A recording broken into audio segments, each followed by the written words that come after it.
தங்கப்பதக்கத்திற்கு 20,000, ஒரு வெள்ளி பதக்கத்திற்கு 10,000, ஒரு வெண்கல பதக்கத்திற்கு 5,000. என்ஐசி மற்றும் மெச் ஐடி வின்னர் அட்டவணையில் முதன்மை சாவியாக கொள்க. அப்ப என்ஐசியும் மெச் ஐடியும் ரெண்டும் சேர்ந்துதான் முதன்மை சாவியா வரப்போ, அப்ப சேர்மான சாவின்னு சொல்லுவோம். சரியா?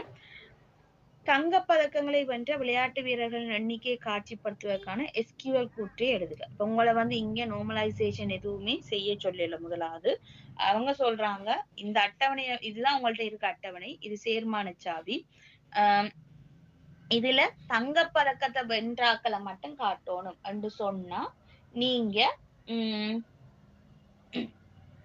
என்னென்ன எஸ்கியூஎல் கூற்று எழுதுவீங்க, அதுதான் கேள்வி. சரியா?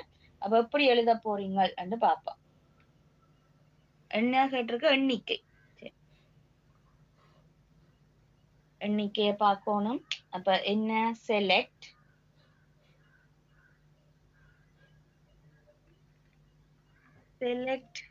கவுண்ட்.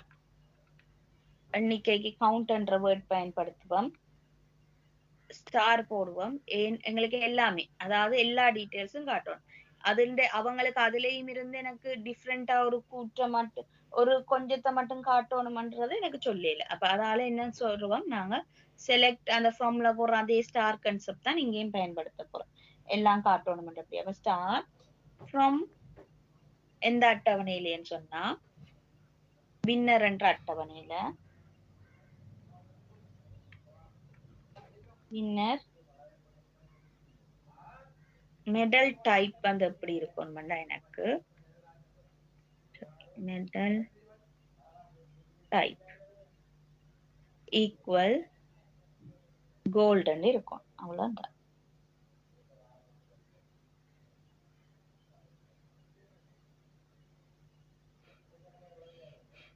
சரியா? இவ்வளவு போட்டீங்கன்னா சரி, இதுதான் உங்களோட எஸ்கியூஎல் கூற்றாக இருக்க போகுது.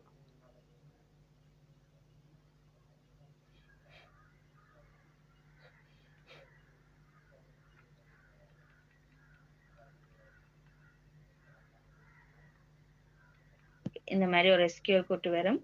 மேற்குறித்த அட்டவணை எந்த சாதாரண வடிவத்தில் இருக்கின்றது? உமது விடையை நியாயப்படுத்துக. சரியா? அப்ப இதுல பாத்தீங்கன்னா 1NF 2NF, அதுக்கு ரீசன் என்ன அதை பத்தி சொல்லணும். அப்ப இதுல எங்களுக்கு ஆல்ரெடி தெரியும், இது 3NF இல்ல. 3NF இருந்தால் ஞாபகம் வச்சுக்கொள்ளுங்க, எங்களுக்கு சேர்மான சாவி இருக்காது பிள்ளைகள் பெரும்பாலும். சரி, அதை வச்சுக்கொண்டு நாங்க 3NF இல்லைன்றதை தடுப்போம். 1NF பாக்குறது எனக்கு எல்லா இதுவும் எனக்கு கொலம்ஸ் ஒரு தனித்துவமான கொலம்ஸா இருக்கணும். அண்ட் அங்க அட்டாமிக் வேல்யூ இருக்கணும். இப்ப இங்க ரிப்பீட்டிங் குரூப்ஸ் இல்ல, அட்டாமிக் வேல்யூ இருக்கு. சோ இது 1NF இருக்குது, அது ஈஸியா சொல்லிட்டோம். 2NF இருக்குதான்றத பார்க்கணும்.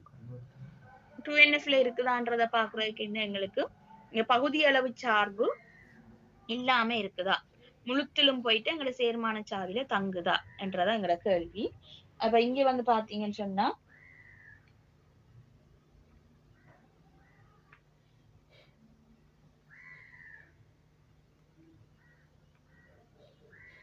ஓகே, அப்ப என்ஐசி எடுக்கிறோம் பாருங்க. என்ஐசியும் எங்க மெச் ஐடியும் தானே சேர்மான சாவியா இருக்கு. சோ ரெண்டையும் தனித்தனியா செக் பண்ணுவோம். அப்ப என்ஐசி எடுக்கிறோம். என்ஐசிய கேட்கிறோம், உன்ற மெடல் டைப் என்ன அண்டு கேட்டா அவர் எனக்கு சொல்லுவார். பாருங்க, இங்க ஒன்று இருக்கு, இங்க ஒன்று இருக்கு. அவர் 2 தடவை சொல்ல போறார்.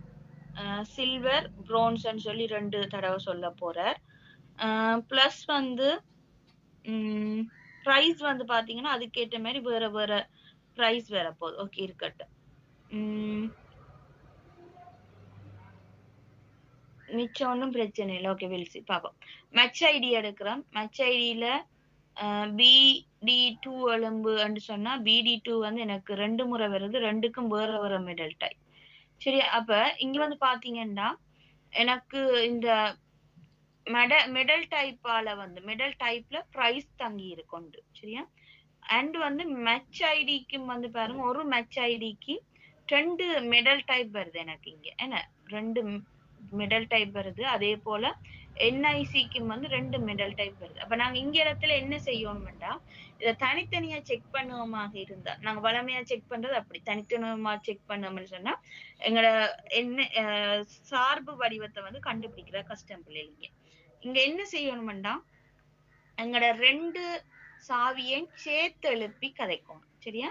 பகுதியளவு சார்புன்றது வந்து என்னன்னா, எனக்கு இந்த ஒரு ஆன்சர் வந்து இந்த சில்வர்ன்ற ஒரு ஆன்சர் வந்து இந்த 2 சாவியில ஒன்றுல மட்டும்தான் தங்குது. வேற ஒன்றுலயும் தங்க இல்ல. மற்றதுல தங்க இல்லன்றாதான் நாங்க வந்து பகுதியளவு சார்புன்னு கதைப்போம். அப்ப இங்க சில்வர் என்ற இந்த இப்ப மெடல் டைப் பண்றது வந்து பாருங்க. இப்ப இந்த என்ஐசி நம்பரையும் இந்த மெடல் மச் ஐடியும் சொல்லி சொல்றோம். இதுல உண்ட மெடல் டைப் என்னன்னு கேட்டா எனக்கு சில்வர் ரெண்டு ஒரே ஒரு ஆன்சர் தான் வரும். அதே போல இந்த என்ஐசி நம்பரையும் BD2 என்ற மெச் ஐடின்னு சொல்லி சொன்னா எனக்கு ஒரு மெடல் டைப் தான் பிறப்பு.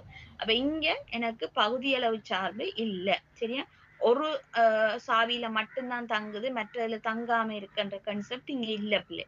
எனக்கு ஒவ்வொன்றுமே வந்து இதுல இருக்கிற இந்த புலங்கள் வந்து ஆன்சர்ஸ் வந்து எனக்கு 2 சாவியிலையும் தங்குது. அப்ப பகுதியளவு சார்பு இல்லாதபடியே இவர் வந்து 2NFல இருக்கிற ரீசன் என்னன்னு கேட்டா நீ பகுதியளவு சார்பு இல்லை என்று எழுதுவீங்க.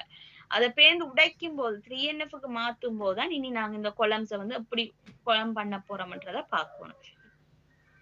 மேற்குறித்த அட்டவணை அடுத்த சாதாரண வடிவத்திற்கு மாற்றுக. அடுத்த சாதாரண வடிவத்தில் பெற்ற அட்டவணைகளின் தரவுகளை எழுத வேண்டியது. அப்ப தரவு எழுத தேவையில்லை. பட் எப்படி எங்களுக்கு அட்டவணை வரும்ன்றத பார்த்தோம்டா சரி.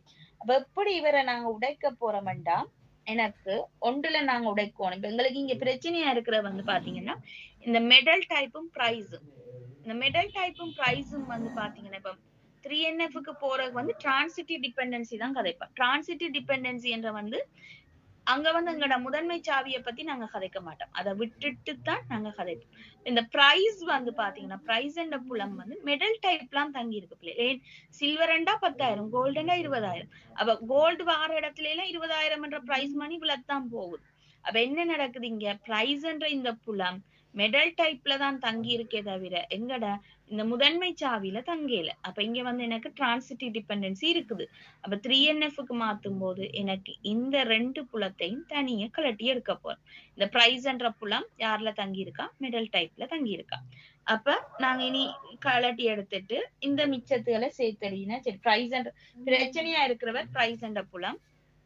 அப்ப எங்களுக்கு ஒரு இது வரப்போது வின்னர் என்ற அட்டவணை. வின்னர் என்ற அட்டவணைக்கு எனக்கு என்ஐசி இருக்குது அண்ட் மெடல் ஐடி.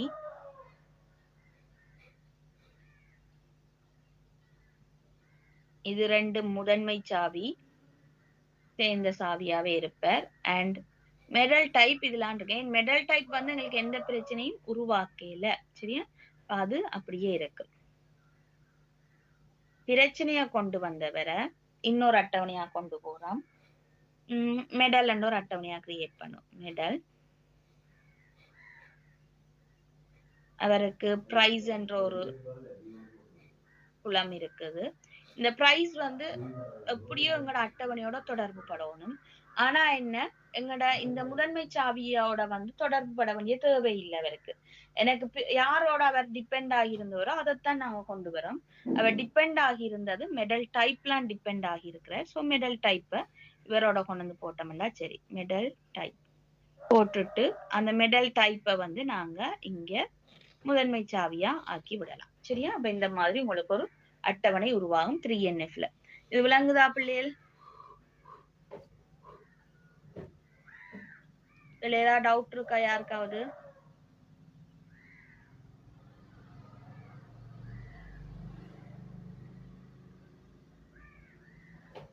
ஓகே.